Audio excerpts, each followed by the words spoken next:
Sure. All right, so who am I here with today and where can we find you at? Monty, Instagram, Monster Toaster, Monster_Toaster with 3 R's. So.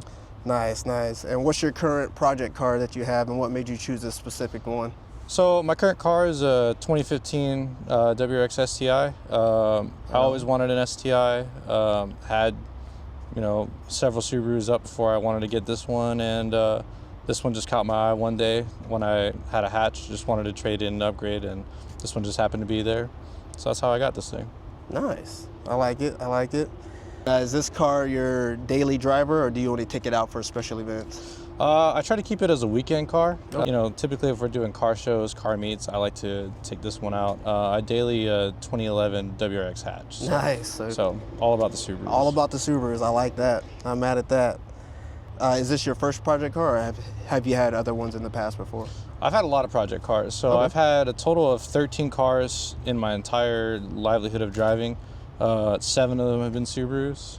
So ever since my first car was a 99 Civic Si. Oh, okay. And so I immediately started modifying that thing.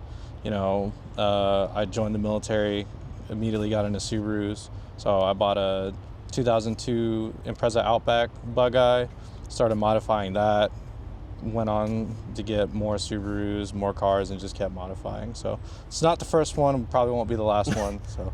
Hey, nothing wrong with that. I used to have a 05 Blob-Eye. Nice. And unfortunately it got totaled in an accident, but. All right, and so for your current car, what mods have you done so far, and what do you plan on doing next? So for mods, we'll just start from the engine. Engine stock, factory unopened. Okay. We have a Cobb intake, a Killer Bee turbo inlet, a Grimspeed BB500 overtake turbo, a ETS front mount intercooler kit, a IAG AOS, IAG oil pan, IAG windage tray, IAG pickup, the reliability mods, right? Nice. We have a Turbo XS catless downpipe, NVIDIA R400 exhaust, GFP bypass valve, custom fuel lines, custom fuel rails, an AEM fuel pump, and ID 1300 cc injectors. Nice. So we get lots of fuel in that thing. Oh yeah. It's open source tuned. I have an idling head unit, so I can see all my tunes, all that stuff goes through there. It's got anti-lag, rolling launch control. Suspension wise, it's stock. It's got pair and end links and a white line rear sway bar. The front sway bar is still stock. Wheels, I have Vors TR4s. Okay. With some Falcon Azenis tires. Nice. And I think that covers most of it. Yeah, quite a bit of work done in there. Quite a bit, yeah. She makes about 400 wheel right now. I'm not mad at that at all. Yeah. Heck yeah. For the next question, in your opinion, do you think it's better to work on suspension for a car first, or like engine mods to make your car put out more power? I think it mainly depends on the type of car, yeah. But so for the Subaru specifically, I think engine work that should definitely come first, okay. Because the suspension in them isn't bad, and then aesthetic-wise, they're already good-looking cars as is, right? So I think getting these engines reliable is probably the big step. Other cars, maybe you can go with aesthetics first, but I think specifically the Subarus, you should probably do some engine stuff first. Okay, nice. It's good to know. When it comes to detailing your car, I know we all like to wash our cars. What's your favorite cleaning product to use? So I like to use a lot of the Griot's stuff. Especially if I'm doing like polishing and waxing, I use like Griot's pads and all of their compounds and stuff. And then like their quick detailer stuff when I'm at a car show and make sure it's nice and shiny. Right. And then other than that, I usually use McGuire's stuff. I find both of those are pretty good when it comes to detailing. Heck yeah. Yeah, I agree. Both of those are like pretty top notch. If you had to start all over with this current project, is there anything that you would do differently? I think the main thing I would do differently is probably get better at driving the car first. I had it stock for, maybe a year, if that, and then I came upon the turbo, the inlet, and the injectors. Yeah.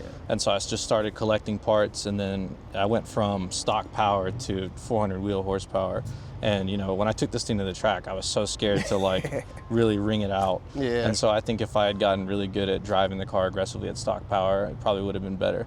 Other than that, I wish I had been able to get the work wheels. The only reason I got these wheels was because at the time I just desperately needed wheels and they had them in stock. Yeah. If I was able to wait, I would have just got the work wheels off rip, but they've been good to me so far. I feel it. Yeah, I felt the same way with work wheels. I was planning on trying to go with a set of work wheels, but there's a lot of back order, Yep. and you're going to be waiting months or a year or whatever. Yep. And then, is there any advice for anyone wanting to start like a car project? What would you tell them? I would say number one, find a car that you absolutely love that you want to start modding. Number two, get a reliable and fun daily. Because especially with these cars, there's going to be times where your car is down for extended periods of time. Like this car was down for a couple months recently because I took it to the track and it had a little mishap, but we fixed it. But you know, I had one of my old STIs. It was down for a year just because I was waiting for parts in Hawaii. Yeah. And so like, if you don't have a daily, A, you can't get to work, and B, you know, you're just going to be depressed because you're like, oh, my race car is just still sitting on jack stands. So having a reliable but like kind of fun daily definitely helps out. Gotcha. Yeah, that is the bummer part about having your project car as your daily. 'Cause if it goes down, it's out. Yeah, exactly. And then kind of a bonus question, but if you could have any car as your dream car, what would it be and why? So I'd probably get a Levorg STI. So in Japan, they get the wagons of this body style and of the new VB body style. Yeah. We don't get them here, but I think they're so cool. And so to have this platform in a wagon, since they don't make this body style in a hatch, would just be so dope. So that would be my dream car. Nice, I like that. Yeah, I don't think I've seen that one. I might have to check that one out. Yeah, they're pretty cool. Like I said, I mean, Mighty Car Mods did a big build doing an STI swap on their Levorg that they had in Australia. It was awesome. And I think that car is so cool with the wagon with this body style. Ooh, just peak. Heck yeah. So That's all I got for you, but I appreciate that. And yeah, we'll check out your car and see what you got rocking. Appreciate you again, man. yeah, absolutely.